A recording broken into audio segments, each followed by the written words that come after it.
इस वीडियो में हम लोग ये अवतल दर्पण की मुख्य फोकस को किस तरह से परिभाषित करेंगे, इसके साथ ही साथ उत्तल दर्पण की मुख्य फोकस को किस तरह से परिभाषित करेंगे, इसके साथ ही साथ द्वारक क्या होता है, ये वक्रता त्रिज्या क्या होता है, इन सारे क्वेश्चन को एक बेहतरीन तरीके से देखने का प्रयास करेंगे। तो चलिए दोस्तों, बिना समय के गवाए हुए सीधे चलते हैं हम लोग प्रश्न की ओर। यहाँ देखिए पहला प्रश्न क्या लिए है, अवतल दर्पण की मुख्य फोकस को परिभाषित कीजिए, यानी कि अवतल दर्पण की मुख्य फोकस का परिभाषा डेफिनेशन देना है। तो भाई कैसे दीजिएगा, तो कई बार होता क्या है, इन सारे डेफिनेशन को विद्यार्थी सब रटते रहता है, याद करते रहता है। आपको याद नहीं करना है, क्या करेंगे बाबू, किस तरह से याद करेंगे, कैसे याद करेंगे, इसके लिए ध्यान में रखेंगे क्या, एक फिगर बना लेंगे, एक अवतल दर्पण ड्रॉ कर लेंगे। एक अवतल दर्पण ड्रॉ कर लिए। अगर मान के चलिए फिजिक्स के अंदर में आपको डेफिनेशन नहीं आ रहा है और आपके माइंड के अंदर में चल रहा है क्या, फिगर, तो फिगर वहां पे लिख दीजिएगा तो आपको अंक आ जाएगा, आपको अंक मिल जाएगा। फिगर लिखना और थोड़ा फॉर्मूला लिख दीजिए, आपका काम हो जाएगा। फिजिक्स ये कभी ना आपको कहेगा कि आप डेफिनेशन लिखिए। डेफिनेशन लिखना जरूरी है, लेकिन डेफिनेशन से भी ज्यादा महत्वपूर्ण है बात, आप उसका अगर फॉर्मूला दे रहे हैं तो फॉर्मूला दे दीजिए, उसका ऐसा यूनिट उसका है तो ऐसा यूनिट लिख लीजिए। इसके बाद फिगर फिगर ड्रॉ कर दीजिए तो आपका काम हो जाएगा। ये फिगर पे ज्यादा, जैसे कि बायोलॉजी के अंदर में भी आपको फिगर, और केमिस्ट्री के अंदर में आप रिएक्शन दे दिए, आपका काम हो गया। केमिस्ट्री के अंदर में रिएक्शन अगर कहीं पर हो सके, संभव है आप रिएक्शन डाल सकते हैं, तो रिएक्शन डालने की जरूर कोशिश कीजिएगा और रिएक्शन डाल दीजिएगा, आपका काम हो जाएगा। बायोलॉजी के अंदर में भी फिगर और फिजिक्स के अंदर में भी अगर फिगर डालने वाला है, संभव है, तो फिगर डाल दीजिए, आपको अंक कहीं पर भी नहीं काटा जाएगा, आपको बेहतर अंक मिल ही जाएगा। देखिए हम क्या समझाने की कोशिश कर रहे हैं, अवतल दर्पण के मुख्य फोकस का परिभाषा किस तरह से देना है, ये समझाने की कोशिश कर रहे हैं। तो इस साइड क्या करेंगे, कलई कर देते हैं। ये करने के बाद क्या करेंगे, ये जो होता है, ये यहाँ देखिए, ये बीच में जो होता है इसको कहते हैं हम लोग ध्रुव, और यहाँ देखिए ध्रुव से वक्रता केंद्र, इसको सी मानिए, सी, ये जो है, ये यहाँ पे जो देख रहे हैं ये अवतल दर्पण, ये क्या है, एक गोला का ही ना भाग है। गोले को ना इस तरह से हम लोग जो है कल जो है समझाए थे, इस तरह से कट कीजिएगा तो एक भाग जो मिलेगा वो अवतल हो जाता है, एक भाग जो मिलता है वो उत्तल हो जाता है। तो किसी भी दर्पण, किसी भी गोलीय दर्पण के ध्रुव और वक्रता केंद्र के बीच की दूरी को हम लोग कहते हैं वक्रता त्रिज्या। लेकिन कई बार जो होता है क्वेश्चन समझदारी वाला रहता है, बस आपका माइंड अगर घूम रहा है, सोचने की प्रवृत्ति आप में आ गई है, तो उस स्थिति में आप डेफिनेशन लिख लीजिएगा कई रूपों में। मान के चलिए वक्रता त्रिज्या, ध्रुव के बारे में, द्वारक के बारे में, कई रूपों में आपको क्वेश्चन घुमा घुमा के क्वेश्चन पूछेगा, कहेगा कि पी से लेकर सी तक की दूरी को क्या कहते हैं, तो वक्रता त्रिज्या। ये पी सी कौन सी रेखा है, तो ये प्रधान अक्ष है, ये मुख्य अक्ष है। इसके बारे में हम समझाएंगे, पहले इसको समझिए ना। ये अवतल दर्पण के मुख्य फोकस की परिभाषा क्या है, कैसे लिखेंगे, तो अवतल दर्पण के मुख्य फोकस की परिभाषा लिखेंगे बाबू, इसको कहते हैं हम लोग प्रधान अक्ष, प्रिंसिपल एक्सिस। प्रधान अक्ष बोलिए चाहे मुख्य अक्ष बोलिए, बात एक ही है। इसी अक्ष के समानांतर, चाहे नीचे में समांतर चाहे ऊपर में समांतर, कोई भी किरण को दर्पण पर आपतित कराएंगे। दर्पण पर आपतित कराने का मतलब क्या हुआ, दर्पण पर गिराएंगे, तो उस स्थिति में क्या होगा, दर्पण से टकराने के बाद जिस बिंदु पर मिलेगी, यहाँ पे अवतल दर्पण में क्या होता है, मिलती हुई प्रतीत नहीं होती है, मिलती है सच में, वास्तविक में अवतल दर्पण में वास्तविक प्रतिबिंब बनता है। लेकिन उत्तल दर्पण में क्या होगा, वहां पे मिलती हुई प्रतीत, काल्पनिक रूप से हम लोग मिलाते हैं, इसलिए वहां पे उत्तल दर्पण में हम लोग को लिखना पड़ता है। उत्तल दर्पण में प्रकाश की किरण दर्पण पर आपतित कराने के बाद, आपतित होने के बाद, दर्पण से परावर्तन के बाद जिस बिंदु पर मिलती हुई प्रतीत होती है, कहाँ पे, उत्तल दर्पण में जिस बिंदु पर मिलती हुई प्रतीत होती है, उसे ही हम लोग कहते हैं उत्तल दर्पण की मुख्य फोकस। या यही बिंदु जिस बिंदु पर मिलती हुई प्रतीत होती है, वही बिंदु क्या कहलाता है, उत्तल दर्पण का मुख्य फोकस कहलाता है। बात को समझिए। लेकिन अवतल दर्पण में वास्तविक रूप से मिलती है, तो इसको डेफिनेशन किस तरह से लिखेंगे, ये हो गया प्रधान अक्ष। प्रधान अक्ष के समानांतर कोई किरण दर्पण पर आपतित होती है। जब प्रधान अक्ष के समांतर कोई किरण दर्पण पर आपतित होती है, दर्पण पर गया, तो दर्पण से परावर्तन के बाद जिस बिंदु पर मिलती है, उसी बिंदु को कहते हैं हम लोग क्या, उसी बिंदु को कहते हैं हम लोग अवतल दर्पण की मुख्य फोकस या अवतल दर्पण का मुख्य फोकस।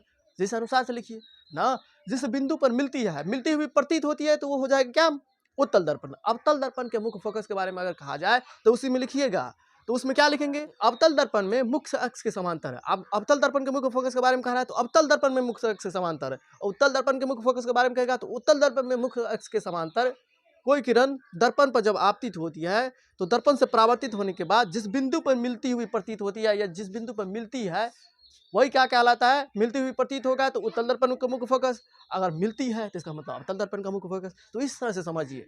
इसको क्या लिखेंगे बाबू, इधर ये ऊपर में देखिए ना, ये प्रिंसिपल एक्सिस है, प्रिंसिपल एक्सिस के समानांतर कोई किरण दर्पण पर आपतित कराए, आपतित कराने के बाद क्या हुआ, दर्पण तो रिफ्लेक्ट करेगा ही। आईना में कोई भी मान के चलिए प्रकाश जाता है तो रिफ्लेक्ट करता ही ना, रिफ्लेक्ट करता ही ना है। आप इधर से भी कराइए, नीचे से भी, इधर से भी कराइएगा। अब सेम एंगल है तो ये क्या हो जाएगा, यही हो जाएगा मुख्य फोकस। मुख्य फोकस और फोकस दूरी में अंतर है बाबू। ध्रुव और मुख्य फोकस के बीच की दूरी को फोकस दूरी कहते हैं। फोकस दूरी का भी कई बार ऑब्जेक्टिव ग्रुप में आएगा ये सब क्वेश्चन, और ये कभी कभी जो है, ये कभी कभी जो है आया है 2 नंबरिया में, शॉर्ट क्वेश्चन में आता है। यानी कि अवतल दर्पण के मुख्य फोकस की परिभाषा लिखिए, उत्तल दर्पण के मुख्य फोकस को परिभाषित कीजिए। लेकिन यहाँ से कोई कहिएगा, अगर कहीं पर भी 10th स्तरीय एग्जाम लिया जाएगा तो ये वक्रता त्रिज्या क्या होती है, ये फोकस दूरी क्या होती है, ये द्वारक क्या होती है, ऑब्जेक्टिव ग्रुप में अगर नहीं आएगा तो हमारे चैनल को अनसब्सक्राइब कर दीजिएगा ना।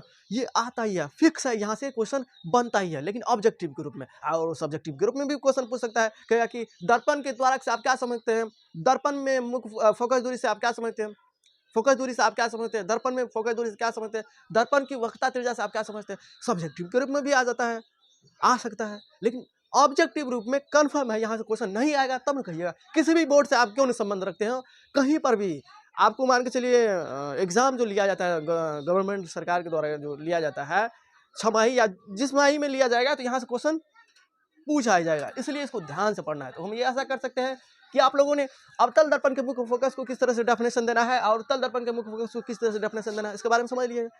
अवतल दर्पण के मुख्य फोकस के बारे में कहा जाएगा तो वहां पर लिखेंगे, अवतल दर्पण पर मुख्य अक्ष के समांतर जब कोई किरण दर्पण पर आपतित कराई जाती है या दर्पण पर आपतित होती है, तो दर्पण से फिर वही, जब ये आपतित होगा तो परावर्तित होगा। आपतित होने के बाद क्या होगा, इसके बाद दर्पण अपना काम करेगा ना। दर्पण का काम क्या है, रिफ्लेक्ट करना। रिफ्लेक्ट करने के बाद जिस बिंदु पर मिलती है, यहाँ पे मिलती है क्योंकि अवतल दर्पण में मिलती है, अवतल दर्पण में मिलती हुई प्रतीत होती है, तो वही बिंदु क्या कहलाता है, अवतल दर्पण के मुख्य फोकस। तो कहाँ मिलती है, वही प्रिंसिपल एक्सिस को काटती है, प्रिंसिपल एक्सिस पर जो प्रतिच्छेद करती है। प्रिंसिपल प्रधान है, यानी कि प्रधान अक्ष के समांतर कोई किरण गुजारे और दर्पण से परावर्तन के होने के बाद वो प्रधान अक्ष के किसी न किसी बिंदु पर मिलेगा, मुख्य अक्ष के किसी न किसी बिंदु पर मिलेगा। जब मिलेगा तो उसके हम लोग कहेंगे अवतल दर्पण का मुख्य फोकस। अब मिलती हुई प्रतीत होगा, जैसे मान के चलिए यहाँ पे समझिए, ये क्या हो जाएगा, ये अवतल दर्पण ना। और एक बात और ध्यान रखिएगा, हम बार बार फिजिक्स के अंदर में कह रहे हैं, फिजिक्स के अंदर में आप बेहतर से बेहतर अंक लाना चाहते हैं तो उस स्थिति में फिगर देना सीखिए। फिगर देने के लिए सीख गई, आपका काम हो जाएगा। मान के चलिए कई कारण बस आपको मान के चलिए डेफिनेशन आप नहीं दे पा रहे हैं, ये दे दीजिए, बस आपका काम हो जाएगा, दे देगा। इसे ही यहाँ पे कहेंगे, इसे ही मुख्य फोकस, इसे ही अवतल दर्पण का, इसे ही अवतल दर्पण का मुख्य फोकस कहा जाता है। बस इतना लिखिए, आपका काम हो जाएगा। इसे ही अवतल दर्पण का मुख्य फोकस कहा जाता है। फिगर यहाँ जो है ना, फिगर ज्यादा महत्वपूर्ण रखता है, फिगर ज्यादा वैल्यूबल रखता है। यहाँ देखिए, अब ये क्या हो जाएगा बाबू, उत्तल दर्पण। आप देखो यहाँ जो प्रकाश किरण ले गए तो ये रिफ्लेक्ट करेगा इधर, रिफ्लेक्ट तो करेगा इधर, लेकिन काल्पनिक रूप से क्या होगा, देखो यहाँ पे एक बार फिगर ड्रॉ करना पड़ेगा।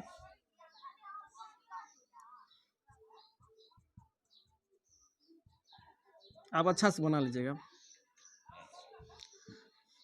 ये प्रधान अक्ष हुआ, आप देखिए ये काल्पनिक रूप से जिस बिंदु पर मिलती हुई प्रतीत होगी, काल्पनिक रूप से, हकीकत में नहीं, काल्पनिक रूप से जिस बिंदु पर मिलती हुई प्रतीत होगी उसे ही हम लोग कहते हैं। आप इधर से भी एक ले लीजिए,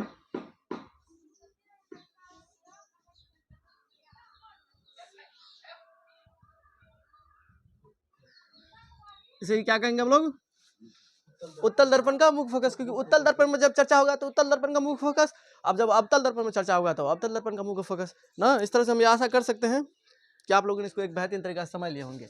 देखिए डेफिनेशन किस तरह से दी है, अवतल दर्पण पर मुख्य अक्ष के समांतर जब कोई किरण आपतित होती है, आपतित का मतलब दर्पण पे गिरती है, तो ये आपतित किरण दर्पण से परावर्तन के बाद मुख्य अक्ष के जिस बिंदु पर मिलती है उसे ही हम लोग कहते हैं अवतल दर्पण का मुख्य फोकस। उत्तल दर्पण के मुख्य फोकस को परिभाषित कीजिए, देखिए यहाँ पे लिखे हैं, उत्तल दर्पण पर मुख्य अक्ष के समांतर जब कोई किरण आपतित होती है तो ये आपतित किरण दर्पण से परावर्तन के बाद जिस बिंदु पर मिलती हुई प्रतीत होती है, मिलती हुई प्रतीत होगी तो उत्तल दर्पण के मुख्य फोकस ना। जब उत्तल दर्पण के मुख्य फोकस के बारे में कह रहा है तो उत्तल दर्पण, जब अवतल दर्पण के मुख्य फोकस के बारे में कह रहा है तो अवतल दर्पण पर।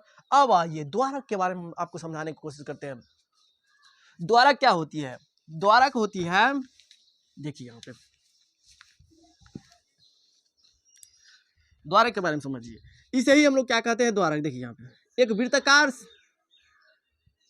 सीमा रेखा, एक वृत्ताकार सीमा रेखा। देखिए यहाँ पे ये वृत्ताकार है क्या, ये वृत्त का ही एक भाग है। कहीं ना कहीं आप जब इसको भी लेकर जाइएगा, कहीं ना कहीं इसको भी जब इस तरह से घुमाइएगा, इस तरह से घुमाइएगा, तो ये वृत्ताकार ही नहीं होगा। बात को समझिए। ये जो होता है दर्पण का द्वारक, देखिए समझिए, ये देखिए यहाँ पे एम हो गया, इसको एन मान लीजिए। ये एम एन क्या हो गया, ये एम एन क्या हो जाएगा, ये एम एन इधर से देख रहे हैं एक वृत्ताकार जो सीमा रेखा जो देख रहे हैं, एक वृत्ताकार सीमा रेखा, यही क्या कहलाती है, दर्पण का द्वारक। एक वृत्ताकार सीमा रेखा जिसे हम लोग क्या कहते हैं, दर्पण का द्वारक कहते हैं। यहाँ पर डेफिनेशन क्या लिखे हैं, गोलीय दर्पण का परावर्तक पृष्ठ, इसको परावर्तक पृष्ठ भी कह सकते हैं, परावर्तक पृष्ठ। इस समुचित को कहेंगे क्या, यहाँ से एम एन, ये परावर्तक पृष्ठ किस रूप में है, तो एक वृत्ताकार सीमा रेखा के ही रूप में है। गोलीय दर्पण के परावर्तक पृष्ठ की वृत्ताकार सीमा रेखा का व्यास, वृत्ताकार सीमा रेखा का व्यास ही क्या कहलाता है, दर्पण का द्वारक कहलाता है। दर्पण का द्वारक डेफिनेशन लिख लिए, इसको लिखिएगा बढ़िया से इस तरह से, इस तरह से क्या करेंगे, एम एन लिख देंगे। हो सके तो आप दे दीजिए ध्रुव वर्म,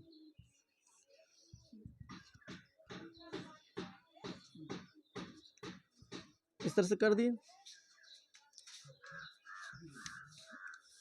इस तरह से लिख लिए। और यहाँ पे लिख देंगे, यहाँ एम एन, यहाँ एम एन दर्पण का द्वारक है।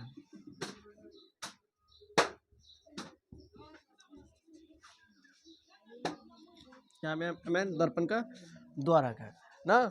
दर्पण का द्वारक का मतलब क्या हुआ, दर्पण का जो परावर्तक पृष्ठ है एक वृत्ताकार सीमे के रूप में, सीमे रेखा के रूप में है। तो किसी भी गोलीय दर्पण के परावर्तक पृष्ठ जो वृत्ताकार सीमा रेखा के रूप में है, तो उसी हम लोग क्या कहते हैं, द्वारक कहते हैं। गोलीय दर्पण का परावर्तक पृष्ठ की वृत्ताकार सीमा रेखा, गोलीय दर्पण के परावर्तक पृष्ठ, गोलीय दर्पण का एक, गोलीय दर्पण का ही एक भाग होता है। क्या होता है, अवतल दर्पण या उत्तल दर्पण, उसी के जो सीमा रेखा का जो व्यास होता है उसे ही हम लोग क्या कहते हैं, दर्पण का द्वारक कहते हैं। एम एन ये क्या हो गया, दर्पण का द्वारक हो जाएगा। गोलीय दर्पण के परावर्तक पृष्ठ की वृत्ताकार सीमा रेखा को क्या कहते हैं, तो द्वारक कहते हैं। इस तरह से कई बार ऑब्जेक्टिव ग्रुप में क्वेश्चन पूछा गया है, ऑब्जेक्टिव ग्रुप में जनरली आएगा ना। तो चलिए यहाँ तक लिखिए। चलिए यहाँ पे अब हम लोग मुख अक्ष, जिसे हम लोग प्रधान अक्ष और इंग्लिश में हम लोग कहते हैं इसको प्रिंसिपल एक्सिस, इसको जानने का प्रयास करते हैं। तो इसको भाई कैसे जानेंगे, ये हो गया अवतल दर्पण, ये अवतल दर्पण हो गया, और बीच का जो भाग होता है उसको हम लोग कहते हैं ध्रुव।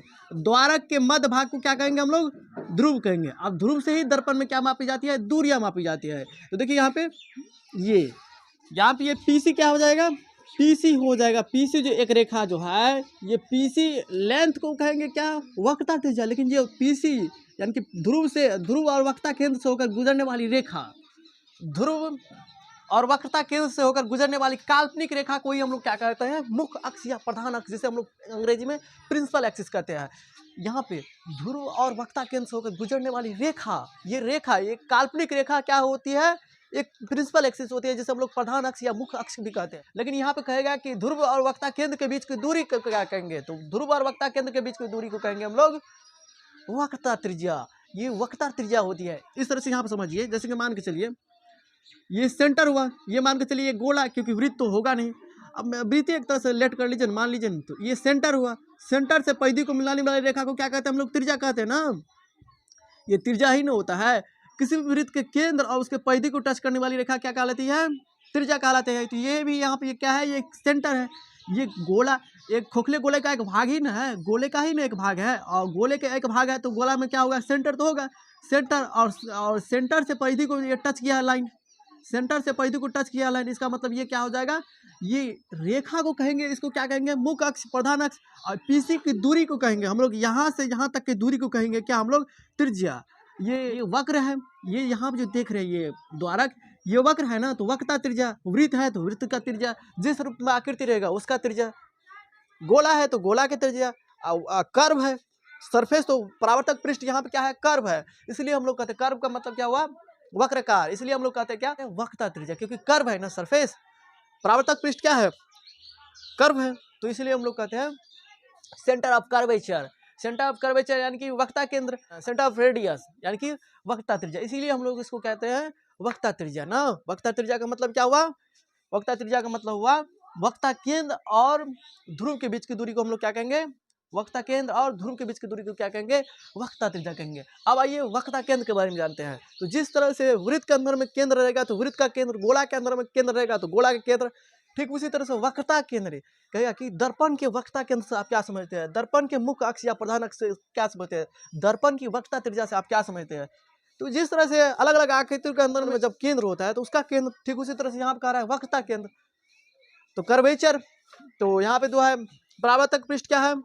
परावर्तक पृष्ठ है कर्व के रूप में, तो ये इसलिए इसको कहते हैं हम वक्रता केंद्र। यहाँ पे समझिए, जैसे गोलीय दर्पण का परावर्तक पृष्ठ एक गोले का भाग होता है और उसी के केंद्र को हम लोग कहते हैं वक्रता केंद्र। और गोले का भाग होता है, वो जो भाग जो होता है परावर्तक पृष्ठ होता है वो कर्वे न होता है। कर्व का मतलब क्या? वृत्ताकार का एक वक्र के ही रूप में होता है। वक्र का मतलब सीधा सीधी नहीं, थोड़ा टेढ़ा, इसी के रूप में होता है। बात को समझिए।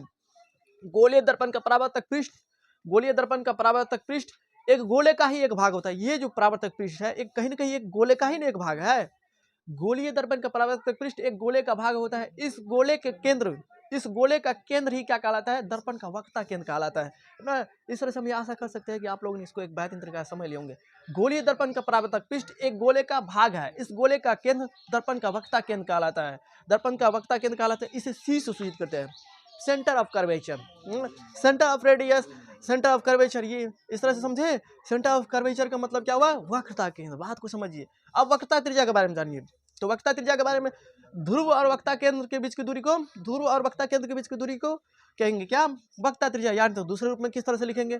गोलीय दर्पण का परावर्तक पृष्ठ जिस गोले का एक भाग होता है, गोलीय दर्पण का परावर्तक पृष्ठ जिस गोले का भाग होता है उसकी त्रिज्या, गोलीय दर्पण का परावर्तक पृष्ठ, गोलीय दर्पण का परावर्तक पृष्ठ जिस गोले का एक भाग होता है उसकी त्रिज्या ही क्या कहलाती है? दर्पण का वक्रता त्रिज्या कहलाती है।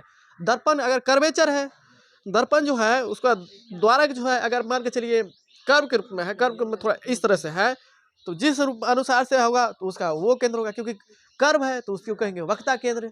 कर्व है अगर सेंटर है तो उसको कहेंगे वक्रता केंद्र। कर्व है और अगर रेडियस है, त्रिज्या है, तो उसको कहेंगे वक्रता त्रिज्या। जिस अनुसार से है उसी अनुसार से ना, जिसका त्रिज्या रहेगा, अगर वृत्त का त्रिज्या रहेगा वृत्त की त्रिज्या, अगर मान के चलिए वृत्त का केंद्र रहेगा तो वृत्त का केंद्र। यहाँ पे जो है सेंटर ऑफ कर्वेचर, यहाँ पे है कर्व सरफेस है, कर्व सरफेस थोड़ा वृत्ताकार थोड़ा घुमा हुआ है, तो उसी अनुसार से घुमा हुआ को हम लोग यहाँ पे क्या कहेंगे? वक्रता। वक्रता, वक्रता मतलब क्या? सीधी सीधी नहीं हो, वक्रता का मतलब क्या हुआ? थोड़ा टेढ़ा। तो वक्रता का जिस अनुसार से मान, जिस आकृति का जो है उसी के अनुसार से उसका नाम देते हैं। यहाँ पे सरफेस क्या है? कर्व है, तो इसीलिए हम लोग कहेंगे इसके केंद्र को वक्रता केंद्र। सरफेस कर्व है, इसकी त्रिज्या को कहेंगे हम लोग वक्रता त्रिज्या ना। तो हम ये आशा कर सकते हैं कि आप लोगों ने इसको एक बेहतरीन तरीके से समझ लिए होंगे। मुख्य अक्ष या प्रधान अक्ष को किस रूप में डेफिनेशन देंगे? गोलीय दर्पण के ध्रुव तथा वक्रता केंद्र से, गोलीय दर्पण के ध्रुव तथा वक्रता त्रिज्या से गुजरने वाली, गोलीय दर्पण के ध्रुव तथा वक्रता त्रिज्या से होकर गुजरने वाली काल्पनिक रेखा को ही हम लोग क्या कहेंगे? मुख्य अक्ष या प्रधान अक्ष। तो इस तरह से कहीं पर भी दिक्कत आया हो तो उस में जरूर कमेंट कीजिएगा। तो हम ये आशा कर सकते हैं कि आप लोगों ने इसको समझ लिया होगा, क्योंकि हमने एक ही बात को बार बार आपको समझाने की कोशिश की है। जैसा आकृति है वैसे ही उसका नाम। अगर कर्व है तो कर्व के अनुसार से, कर्व का मतलब हुआ वक्रता, थोड़ा टेढ़ा है तो वक्रता। तो जिस अनुसार से आकृति है उस अनुसार से उसके अंदर में होगा तो उसी अनुसार से नाम भी देंगे। कर्व है तो इसलिए उसके केंद्र को वक्रता केंद्र, कर्व है इसलिए उसके त्रिज्या को वक्रता त्रिज्या ना। तो हम ये आशा कर सकते हैं कि आप लोगों ने इसको एक बेहतरीन तरीके से समझ लिया होंगे। अब यहाँ देखिए पीसी, ये इसको क्या कहेंगे? प्रधान अक्ष।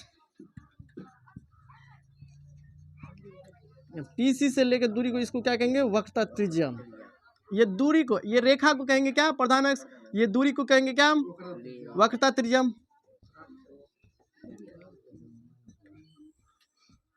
फिगर दे दीजिएगा, काम हो जाएगा। ये वक्रता त्रिज्या हो गया, इसको क्या कहेंगे? वक्रता केंद्र। सी का मतलब क्या हुआ? वक्रता केंद्र। वक्रता केंद्र को सी से सूचित करते हैं। अब पी का मतलब क्या हुआ? ध्रुव। पी का मतलब ध्रुव। ये फिगर ड्रॉ कर लीजिए, बस आपका काम हो जाएगा। ये हो गया। आइए अब हम लोग दर्पण के ध्रुव के बारे में जानकारी लेने का प्रयास करते हैं, और ये फोकस दूरी क्या होती है इसको भी जानकारी लेने का प्रयास करते हैं। यहाँ देखिए, ये जो होता है दर्पण का जो मध्य भाग होता है, दर्पण का मध्य भाग क्या कहलाता है? दर्पण के मध्य भाग को ही हम लोग क्या कहेंगे? बीच वाले भाग को ही क्या कहेंगे? हम लोग ध्रुव कहेंगे। और इससे पहले हम आपको समझाए थे, ध्रुव और वक्रता केंद्र से होकर गुजरने वाली काल्पनिक रेखा, ये रेखा को कहेंगे मुख्य अक्ष या प्रधान अक्ष। और ध्रुव और वक्रता केंद्र के बीच की दूरी को कहेंगे हम लोग वक्रता त्रिज्या कहेंगे। ये ना, ये यहाँ से यहाँ तक की दूरी को कहेंगे वक्रता त्रिज्या। और ये जो रेखा गई है ये पीसी रेखा, इसको कहेंगे हम लोग क्या, इसको हम लोग क्या कह सकते हैं, इसको हम लोग कहते हैं मुख्य अक्ष, इसको हम लोग कहेंगे पीसी को कहेंगे हम लोग मुख्य अक्ष ना। अब यहाँ पे हम आपको समझाने की कोशिश करते हैं। देखिए यहाँ पे परिभाषा क्या लिखा है, गोलीय दर्पण के परावर्तक पृष्ठ के केंद्र, गोलीय दर्पण के परावर्तक पृष्ठ के केंद्र को ही, केंद्र का मतलब यहाँ पे नहीं समझिएगा, गोलीय दर्पण के परावर्तक पृष्ठ के केंद्र, गोलीय दर्पण जो है, गोलीय दर्पण के परावर्तक पृष्ठ के केंद्र का मतलब कि केंद्र होता है बीच में, तो यही परावर्तक पृष्ठ के बीच वाला जो भाग होता है, मध्य वाला भाग जो होता है, उसे हम लोग कहते हैं क्या, ध्रुव कहते हैं। यहाँ पर कितना विद्यार्थी कंफ्यूजन में हो सकता है, क्या कंफ्यूजन में हो सकता है, गोलीय दर्पण के परावर्तक पृष्ठ का ना केंद्र ना, कि परावर्तक पृष्ठ के अंदर वाला थोड़ी कह रहा है जो आप उसको केंद्र कहिएगा। यहाँ पे थोड़ा कंफ्यूजन हो सकता है, कहिएगा सर जी केंद्र तो होता है बीच में, लेकिन यहाँ पे कह रहा है क्या प्रश्न, आंसर जवाब क्या कह रहा है, जवाब कह रहा है परावर्तक पृष्ठ के केंद्र, तो परावर्तक पृष्ठ ये हो गया, इसके केंद्र यानी कि मध्य वाला भाग।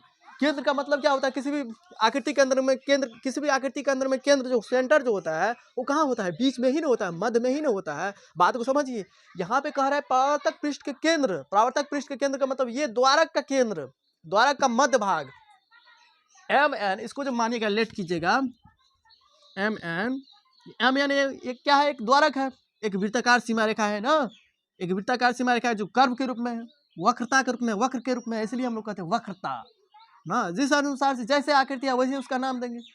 पूरा वृत्त रहता है तो पूरा वृत्त कहते हैं, गोला रहता है तो गोला कहते हैं। यहाँ पे कर्व सरफेस है, कर्व सरफेस का मतलब क्या है, वक्र के रूप में है, इसलिए हम लोग कहते हैं वक्रता। बात को समझिए। अब यहाँ पे परावर्तक पृष्ठ का केंद्र ना, परावर्तक पृष्ठ का केंद्र, बीच वाला का केंद्र नहीं आप कह रहा है, बीच वाले का केंद्र नहीं कह रहा है, इसलिए हम लोग कहते हैं परावर्तक पृष्ठ के केंद्र। गोलीय दर्पण के परावर्तक पृष्ठ के केंद्र को दर्पण का ध्रुव कहते हैं। ये परावर्तक पृष्ठ हुआ, इसके केंद्र, केंद्र हमेशा क्या होता है, मध्य में होता है। तो यहाँ पे ये भी लिख सकते हैं, द्वारक के मध्य बिंदु को, द्वारक के मध्य बिंदु को हम लोग कहते हैं ध्रुव, यानी तो गोलीय दर्पण के परावर्तक पृष्ठ के केंद्र को दर्पण का ध्रुव कहा जाता है। इसे जनरली हम लोग पी से सूचित करते हैं, पी का मतलब पोल। अब फोकस दूरी, फोकस दूरी का मतलब क्या हुआ, अब देखिए ये प्रिंसिपल एक्सिस हुआ, प्रिंसिपल एक्सिस के समांतर कोई भी किरण गुजारेंगे तो मुख्य फोकस, कोई भी किरण गुजारेंगे तो जिस बिंदु पर आएगी उसको हम लोग कहेंगे मुख्य फोकस। मुख्य फोकस, मुख्य फोकस और पोल के बीच की दूरी को हम लोग कहते हैं, स्मॉल एफ से इसको डिनोट करते हैं फोकस दूरी। मुख्य फोकस और पोल के बीच की दूरी को कहते हैं हम लोग फोकस दूरी। मुख्य फोकस और ध्रुव के बीच की दूरी को कहते हैं हम लोग फोकस दूरी। इसे स्मॉल एफ से डिनोट किया जाता है ना। तो हम आशा कर सकते हैं कि आप लोगों ने इसको भी एक बेहतरीन तरीका से सीख लिए होंगे। चलिए।